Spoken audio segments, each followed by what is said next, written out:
Hello and cheers to Monday, everyone. I'm Meredith. I'm here with our message for Monday, the 31st of October, 2022. Happy Halloween if you are celebrating.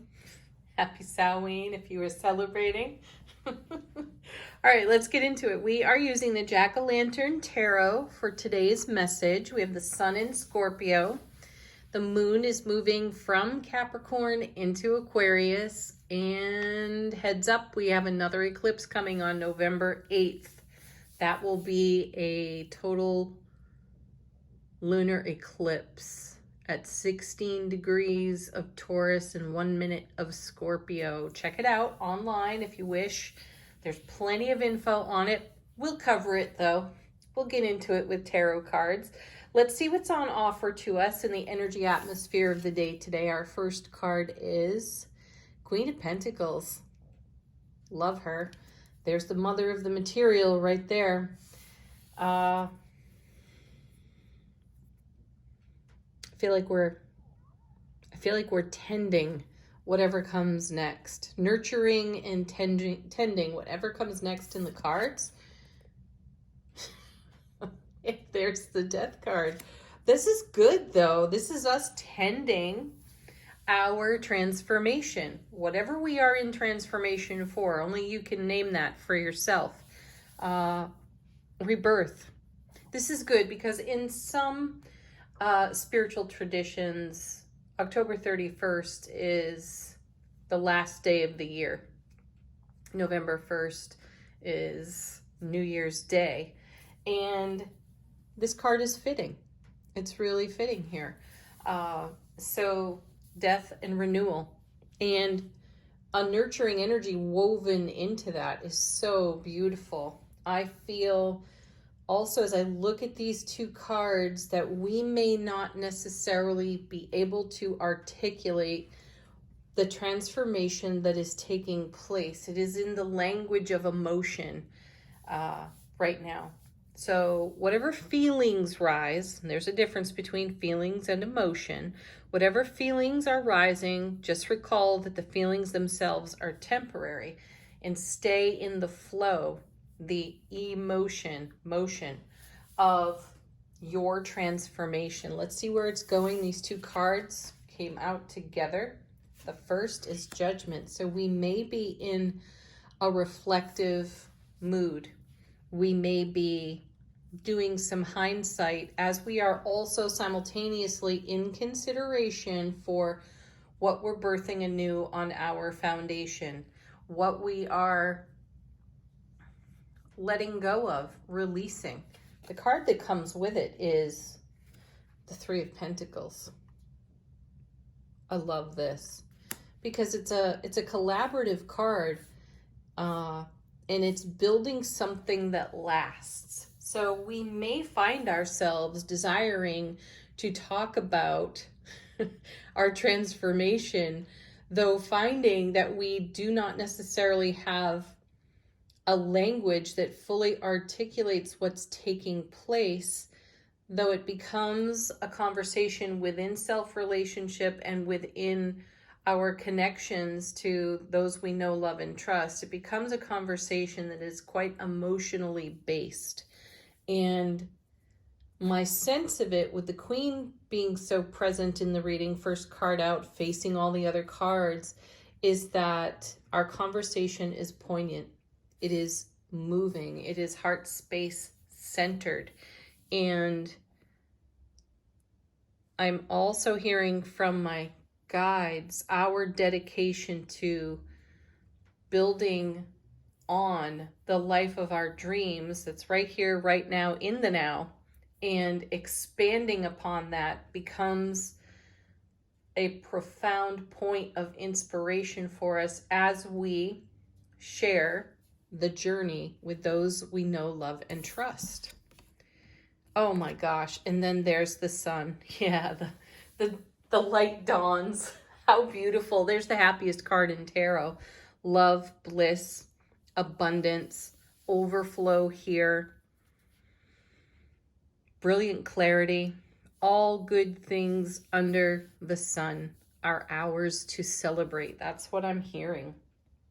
I love seeing the Death card and the Sun card come out in a reading, and the cards in between really do show us uh, a brilliantly clear vision of what's taking place on the foundation. And we have Judgment, which is a card of answering a call. What are you called to? So as you are in witness for what is departing, leaving, passing off and away from your foundation, the Sun comes out and shows you what you're building on that same foundation. So the calling here is our heartfelt inspiration and our heartfelt way of sharing what's taking place in our journey now.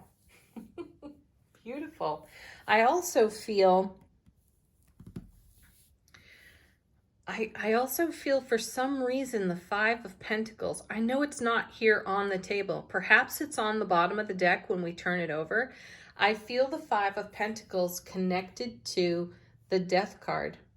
And I feel that some of this transformative rebirth has everything to do with what we've decided is or has been less than ideal for us, where we've settled in self-relationship. Forget about all the other connections. Where have we settled with ourselves?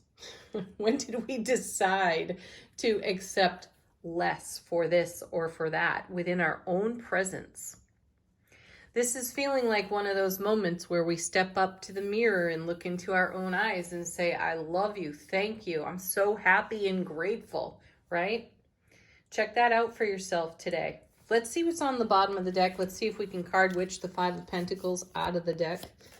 Our first, well, maybe not, but there's the Tower. Now this happened the other day. We had Death in the Tower. We also had the Devil in that mix, and maybe even the Wheel of Fortune, if I recall correctly.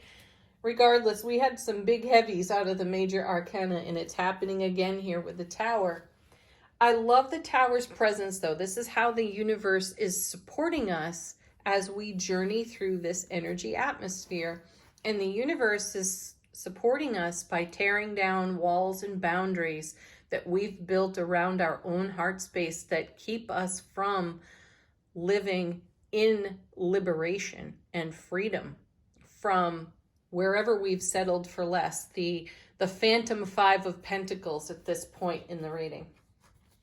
Next we have Three of Wands. Beautiful. So now there are 2 threes in the reading. Three of Wands is building on that new foundation. So the Judgment card and the Three of Coins here really back up and confirm the Three of Wands. And having the Three of Wands right next to the Tower is fantastic because there's a synchronicity and a simultaneous nature to the energy atmosphere, in the sense that as a tower comes down, we're also in a very dedicated way of building on the new foundation. So one thing comes down and another thing goes up. Beautiful. Next, we have the Knight of Cups. There is something on offer to us in this transformation. It's the Ace of Cups, love, bliss, joy, happiness on overflow. And I feel like the Sun is filling the cup that the Knight is carrying. Knights move energy between cards. So where is this going according to the universe? Nine of Swords. Ooh, we're going to dump that cup out and hold it back up to the Sun and allow it to refill. But we're going to pour that energy on fear, doubt, and worry. That's a great transformation too, because it's an old language that we might be speaking from some backward way that we programmed ourselves by taking on the programming of others. We're putting an end to that, and the universe is assisting. That's the Tower that comes down. The Nine of Swords is an aspect of the Tower. So we're rebuilding and we are refilling with the Three of Wands and the Knight of Cups. And then we have the Six of Swords. And so we journey on in this energy. That's really sweet and lovely. I'm just looking at a few more of these cards on the bottom of the deck. They're all great. Oh, hey, there's even a chariot here, and it's in motion. So there's also Page of Pentacles, investing in what grows, the Magician, bringing heaven to earth. Look at that eclipse energy up there in the corner of the card. Using all of our skill and our talent. Then the Knight of Wands, passionately moving onward. Knight of Pentacles. I heard a tarot reader the other day say that one of his favorite quotes was, "Hurry up slowly." And I feel that that's so connected to the Knight of Pentacles. And then the Chariot. I think we'll stop there. Yep. Chariot, we are in a good momentum. All right. Angel answers. Great time to put a question to this deck if you have one. Receive confirmation on something unique to you. And to also receive a sweet message from your own guides, angels, and ancestors. Coming out of the deck first. Take action. No problem. We're already on it.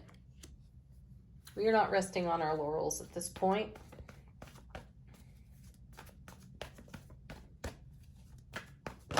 Whoa. Okay, next. Take action and don't stop taking action. Beautiful. And again, no problem. We're in it. Next. I also hear, as these two cards have come out together, if there's something that you've been holding back, something that you've been holding back within self-relationship, in celebrating yourself, take action on that and don't stop taking action on it. Additionally, I'm sensing, feeling, hearing that there are those of us that have something to say to someone else, or maybe more than one someone, and it's now is the moment to take action on whatever those unspoken words are. And that may bring us back to the beginning of the reading, where we've got the Queen nurturing a transformation, and we've got the Judgment card, calling us out. I think we're calling ourselves out. So wherever we have maintained a silence, the silence served us, because there was no point in attempting to rise above the din of anything else that was going on. And that's why we decided to stay quiet. And I feel that there's a bit of a hush that's come over the atmosphere. And this is the moment to take action on that hush and speak what's in our hearts. Perhaps why we've got the message early on in the reading that our language, is quite emotional and a challenge to articulate in our given language, spoken language. Okay, next we have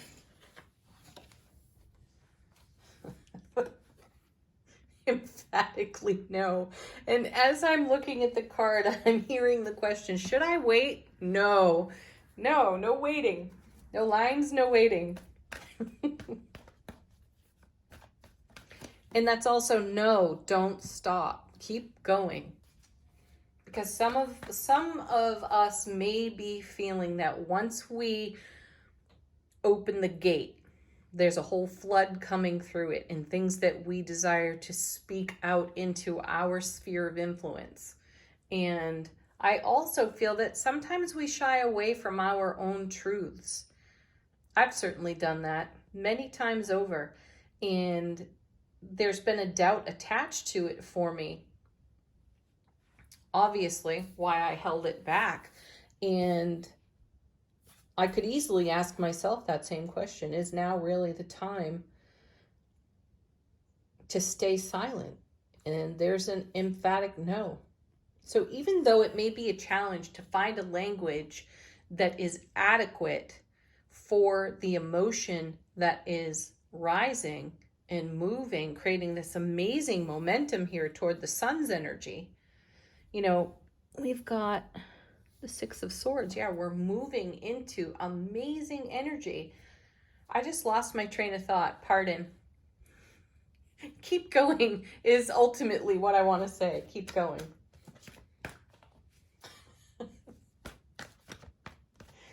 Bear with me, folks. We'll get there. Oh, nice. Okay. The cards will say it for me. Be assertive. So don't stop. Be assertive as you take action. All right.